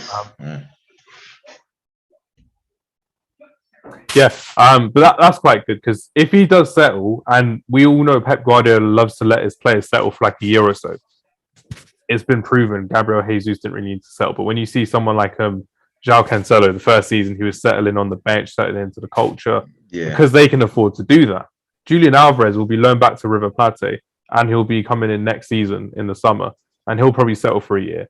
And then he'll be just banging in the goals. He'll be tearing defenses apart, and it'll be fantastic to see. But it won't be for me, because I'm a big fan of him, and I'm not a big fan of Manchester City. So it'll be quite good. Sintra, how long do you see Pep staying at Man City, by the way? It's on a random one. Oh, it's not too random, to be fair, because people were thinking even now with this PSG merry-go-round, if Poch was to leave and he goes in for Manchester United, that leaves Ten Hag free. So would Man City then want to replace Pep with Ten Hag if Pep is kind of fed up with Manchester City in a year or so? Because I think that would be a good heir. I think Ten Hag would be a very good heir for Manchester City if he was to go in like 2-3 years. Yeah, I don't know why I've got a feeling that Man City are sort of just grooming Pep, sent him to Arsenal to get his experience and that, and have him as a line replacement to come in and take over from Pep. I don't know why I just got a feeling that I can see Arteta just making that move. I wouldn't want Arteta to do that personally. Like, not just because it's Man City and everything, but I think that the Arsenal fans wouldn't appreciate it that way, because you're just there thinking like, is going through all the hard motions with you. He can't then just leave once it gets good or once it's starting to get good as well. Yeah. I wouldn't want to see that as an Arsenal fan. Yeah. But if you're looking at someone to replace Pep Guardiola, I mean, even Zidane could be an option as well. Wouldn't mind seeing Zidane come in. Yeah. But I think Zidane may be that guy to go to PSG next. They want the Champions League. He's won it 3 in a row. He's managed big egos of big players. Yeah. It could be I think Zidane to PSG is the move that will happen, because he's won every, like you said, he's won a Champions League and that's what they're craving. So yeah, it's interesting. But I think I think they've really lined that one up, truth be told. Yeah. I think it's one of those things that the Qataris just really want to get someone in. If they can't get Poch to win the Champions League, then they want someone to parade it around Qatar after the World Cup as well. So they'll go to all these stadiums and be like, oh yeah, we won it and we're bringing it back home to Qatar. I think that'll be the case. But realistically speaking, Kez, if I'm looking at Spurs as well, because I did say we'd be speaking about them earlier, they made some not too bad signings and not too bad departures as well. We mentioned Dele Alli leaving and Ndombele leaving as well, which is good for Conte. But seeing Kulusevski come in, good sign. I quite liked him at the Euros, and he's been a bit part player for Juventus this season. But it's been not too bad. Don't mind watching Kulusevski. Yeah, I think, to be fair, Conte's done well under the circumstances. He's done very well. Initially, I was laughing at Spurs. So I'm thinking they got snubbed by Traore. Liverpool picked them to Diaz. That made me laugh. Yeah, that made me laugh, the Diaz one. But then they pulled the 2 Juventus signings out, Bentancur and Kulevsky, whatever you say his name. Kulusevski, yeah. Yeah, no, it's done well. And again, they've got rid of some deadwood, Dele Alli and Ndombele, Lo Celso. He's done well. Yeah, and I like that about Conte. Yeah, no, that's what I'm saying. If it's a sign of things to come, then they could be on the up. I still think it's a bridge too far. I think Spurs will always be Spurs, in my opinion. But let's see. Yeah, Spurs literally needed an overhaul in the summer, not in January. If they got it done in the summer, it would have been much better this season. But again, it's just not the one for them this season. And I quite like the fact that they've gone with Patrici, the director of football. They've gone to him, can you get us any players from Italy? And they got the 2 players from Juventus as well, because Vlahovic went from Fiorentina to Juventus, and I mentioned it previously.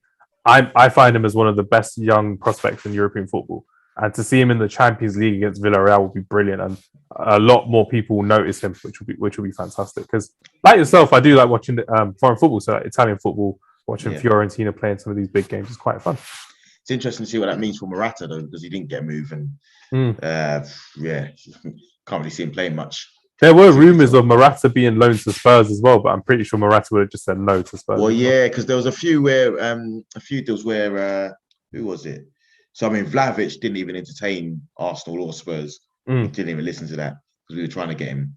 And then you've got who's the other one? So when Barcelona were trying to get rid of Dembele, and obviously we were trying to get rid of Aubameyang, and a swap deal was proposed, which Barcelona were keen for, but he had no interest in coming to Arsenal and then later Spurs at all. So his situation at Barca is interesting, because I've noticed that Barcelona have given Adama Traore the number 11 shirt, which is Dembele's number. So what they said was, I think I'm right in reading it, is basically the fact that Bartholomew was he basically just said, we don't want him to play, so we're not going to play him. Yeah, and he's just not going to be able to, he's not even in our squad anymore. So we're just there like, we wanted him to go, basically. That's what they said. And I'm just there like, for them to put that officially out there is quite worrying. You're just there like, Do you know what? That's that. I think they believe that he already has a club lined up in the summer, which is why he was reluctant to move. Yeah. Because why else would he stay? I mean, this is the sort of trend these days now, where a player runs down his contract, gets a move on a free, him and his agent get paid out big time, and they sign to go somewhere else. Like Mbappe's rumored to have done with Real Madrid. Apparently, he's signed pre-contract. So I think they believe that he's already got something lined up in the summer. So it'll be interesting. One signing I don't particularly like, but I know it's good for them is Coutinho to Aston Villa. I think that was a very good signing. I was going to mention Aston Villa. Yeah, I think they've done some good business. I think Aston Villa are just one of those teams now. Aston Villa are what I would say Everton imagined they should be at the minute. Do you know what I mean? The disruptors. The disruptors. Like, could be pushing for Europe, could be. And from that perspective, I do get the fan frustration with Everton, going back to them briefly, because Aston Villa is a team that was in the Championship in, 2018, was it? Yeah, 2018, 2019, they got promoted. Exactly. So 2019, they got promoted from the Championship, and they seem to be ahead of Everton in the pecking order to disrupt the top 4, top 6. So, Aston Villa, under Gerrard as well, I'm very intrigued to see how he gets on, because he's impressed me massively since he's come into management, obviously winning the title at Rangers. He seems ruthless, you know what I mean? Knows what he wants. He's been good in the transfer markets. So now I'm intrigued by Villa. Very intrigued. Pass forward, El Neni. El Neni will never pass forward. I'm just saying, like, it's like a crab, just sideways, backwards. Literally. It's even more. Look, honestly, and he's doing it again. He's the pass and pointer. So rather than pass forward, he'll pass sideways to you and point forward, so you should pass it. And it's like, bro, just play the pass. Yeah. You're being paid a lot of money to do that. So annoying. But I was saying today as well, I was chatting today, I was just saying, like, Steven Gerrard's aura just exudes confidence as well. The fact that he can walk about Goodison Park and just show that he's the man and has won a league title in Scotland, and he can kind of shush the Man United fans as well, and he can kind of do that, and it's good when you see a refreshing take on how football managers are in England as well, because you see 100%. the old cliche dinosaur managers that we see all the time, just sad when they're losing, and when they're winning they act all professional, but you need a bit of freshness in that. And do you know what that does? It makes the players feel 10 foot tall. When your gaffer's walking through enemy territory, head held high, and that everyone in the camp raises up a level. So I'm expecting decent things from Villa, to be fair. Definitely. Yeah, I'll be honest. But no, with Everton as well, with Donny van der Beek and Dele Alli coming in, I think if you were to look at any other side in the Premier League who had signed them, that they would be very good signings. But it's just the fact with Everton, with this Lampard side of how we've seen Frank Lampard play in his Chelsea days and then in his Derby days. Does he fit both of them in, or does he not? Because earlier I said I don't think he fits both of them in. I don't think both of them, but at the same time, I think you've got two players that haven't played much football between them, and an intense schedule rest of the season. I think he's gonna need both of them. I think he's gonna need both of them, because not only that, if they are vying for one position, it's gonna make each of them sharper as well. So you bring Dele Alli in, then he's a shoe-in. He might have a little stroll around, and that if he's poor one week and Van der Beek comes in, he's now got to work twice as hard to get back in. So I think it should work out in that sense. Definitely. And even then, it will be like one will need the other just so they can get back into their form and get back into contention for the team as well. 100%. But I'd say the winners of the January transfer window in the Premier League were obviously Newcastle United, with the signings that they've had in as well. And yes. Well, yes and no. I mean, they've obviously spent the most. When you're looking at it, now, it looks like they've made some great signings, but we know that they're in the relegation zone, and we know that they still need to gel, because they've done this before. They've spent big in January before, and they still got relegated. 2016, I think it was. And they spent loads in January. That's fine. Like 30-40 million is big enough for them. But now they spent 40 million on Guimarães from Lyon. I mean, that's, from what I've seen of him, he looks like a baller. I thought he could have gone to Arsenal. Personally, I thought he'd have been very good. I was surprised that we didn't really make the move for him. But I mean, when I look at Newcastle, they have definitely solidified the defense. So obviously they brought in Target, Trippier earlier on, and Dan Burn. I mean, you put Lascelles in there. It's a decent back four. You know, the guy in midfield, decent. Chris Wood, I'm not convinced by. No, never And been convinced by him. But I think it's the fact that I think they'll play Dan Burn centre back, and I think they'll rely on Target and Trippier pushing up a lot more because they're very good crosses of the ball. I think that's what Eddie Howe's going to be doing in terms of his plan B, because we all know the type of football he plays, but long ball football and crossing football isn't really what he does. Yeah. But I think he's kind of adapted to how Newcastle are and how Newcastle will be. Yeah. So if you've got Trippier one wing, you've got, say, Maximum on the left wing, he can be the one to take people on. And if he wants to cut it outside to Target and he can whip it into Chris Wood whilst Callum Wilson is injured, it could be an option. But... It could be. And I guess if you keep it tight and you're not conceding as many goals, so Maximan can do his thing and hope for the best. Whether it's enough to keep him up, only time will tell. But it's a tricky one because these guys have got to come in now. You've got half a season. Yeah, it's a tough one. It's a tough Will one. they all settle in time as well? Yeah, it's a big ask. It's a big ask. And I'm very curious to know what happens if Newcastle do go down to the Championship. Do you know what I mean? Yeah. They can afford to keep them players. Do they stay? Yeah, it'd be interesting. It made me laugh when Kieran Trippier was their first signing and they lost to Cambridge United. At home as well. Yeah. And I'm just there thinking, I'm literally just there thinking in his press conference the day before, he's saying, "Oh, no one knows the situation. It's not about money. My family wanted to come back to England." So I'm like, okay, cool. You wanted to move from Madrid to Newcastle. That's absolutely fine. But you lost to Cambridge United the next day. Yeah. Very funny because Kieran Trippier was in a round of 16 with Atletico Madrid. They were due to face Manchester United. Well, they are due to face, but he isn't there to face anymore. Yeah. Oh man. But no. More 82 minutes into this game, they had Egypt had a mini counter attack. Nothing really happened with it, and Cameroon are on the break now. If you call it a break, but well, we're at different points of the game, boy. Yeah, there's a shot from Cameroon just in there. I'm even further behind now. It's buffering. Are you using the internet to watch it? Yeah. Now TV? Nah, I've got Sky Go on the PlayStation. Oh, okay. What one is it? What minute is yours at? Hold on.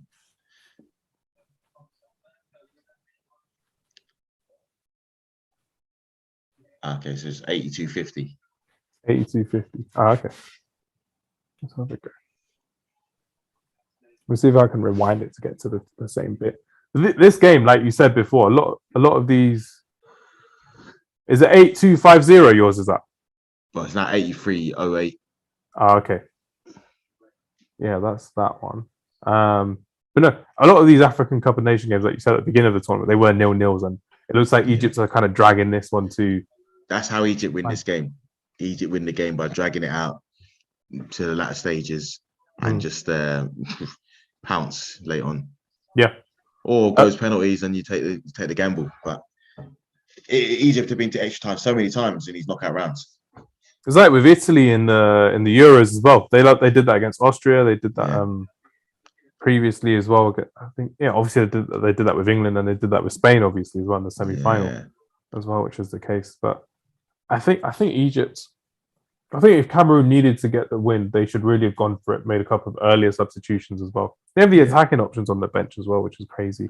But that's kind of it. I mean, if only El Neni had been playing more passes forward as well, so you got Salah on the ball a bit more as well, because they've done a very good job of nullifying Mohamed Salah, Cameroon so far as well. Well, that's one thing. That's why I'd say Salah hasn't been as prolific for Egypt. He's isolated up there, man. Like playing him as a centre forward, he's isolated. Just gets marked out of the game very easy. And you haven't got any midfielders that are playing the progressive pass. You get El Neni passing it sideways for 90 minutes. You ain't going to see the ball up front. You know what I mean? So definitely, because I'm even looking at the bench, and I'm not going to lie. Like besides Trezeguet, I don't really know any of them. So we're just there. Like even none of them really stood out in the other games that I saw them as well. Like none of them just kind of stuck out, which was the case. But like in like 5 minutes, I'll be dipping out as well. So that'll be the end of our kind of conversation. But Kez, I just need to ask you as well. What players have you not seen before in Afcon that you would want to see in the Premier League, or you want to see a bit more of? So the ones I've mentioned actually. So I'd say that Sangare. Yeah, I liked him. I like that Sangari, but the one from Ivory Coast as well. I think he would have been a very good centre defensive mid. Even Man United could have gone from at PSV. He's got the European experience as well, which would have been good. Yeah, I liked him. I like who else do I like? Not at the best tournaments, but I like him in it. Kessie from Ivory Coast. Yeah. I do like him. Let me just think. I'm just trying to think who else has had a good tournament. I enjoyed watching Musa Barrow. It's quite good. Yeah. There's a guy played for Comoros, the one that scored the crazy free kick. Oh, I I forgot don't know his his name though. Yeah, he had a good tournament as well. Abubakar. Yeah, This Abubakar, he's been good. No, there's been some real good performances here. I've been impressed by the quality overall. It's been good. Iheanacho, he played well when he played. He was good. I need to see who is it that scored that Comoros goal. I'm gonna say, is it Nabuhan? Is it Nabuhan or was it Mchanga? He was number 10, so it might be Changa. I think that sounds a bit more familiar. Yeah, Mchanga. That's it. Yeah. The one against Cameroon. Yeah, that was it. That was a brilliant one. Good. Yeah, he was good. That was a brilliant free kick. To be fair to him, from so far out. There's so much to learn from these games as well. And it's so fun to actually see how the games play because it's a slower pace than what I've seen in a lot of these Afcon games. And I think it's been better that way for these teams because they're not really throwing many punches. They're just trying not to lose as opposed to just going for the win as well. And the way Cameroon's set up as well, having that extra man on Mohamed Salah's side as well, they're just nullifying that threat. Because even if he was to take on the one player, they've still got someone else just watching him as well. And it's a risk that's kind of paid off so far, 87 minutes into the game. Yeah, 100%. 100%. This game's got extra time written all over it, bro. Mm-hmm. All over it.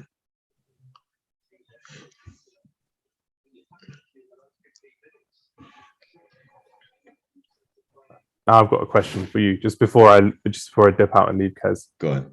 If Mohamed Salah does win African Cup of Nations with Egypt, do you reckon it'll be beneficial for him, or do you reckon it will just be more scrutiny on him going forward down the line?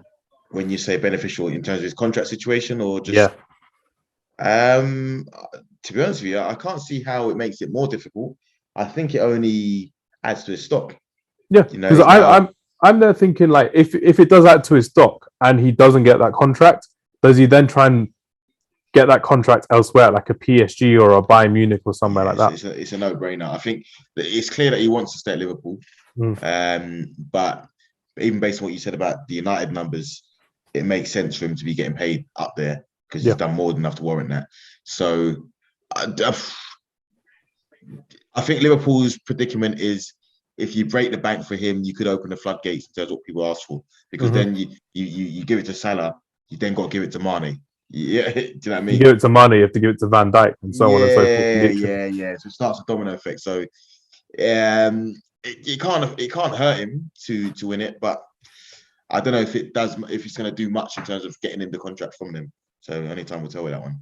Definitely, because I think if Mane or Salah does win this tournament, then they'll get recognised a lot higher in terms of stature in the footballing world as well. Because a lot of people have said it, the fact that African players don't get rolled off the tongue as much as like the likes of Neymar or the likes of like South American players, and it's quite worrying that people are still thinking in this kind of way as well. Because I'll back 100% Mohamed Salah and Sadio Mane, even though they're Liverpool players. But I really enjoy watching it. Ooh, some beef starting here. But having said that, though, top players do get judged by what they do internationally as well.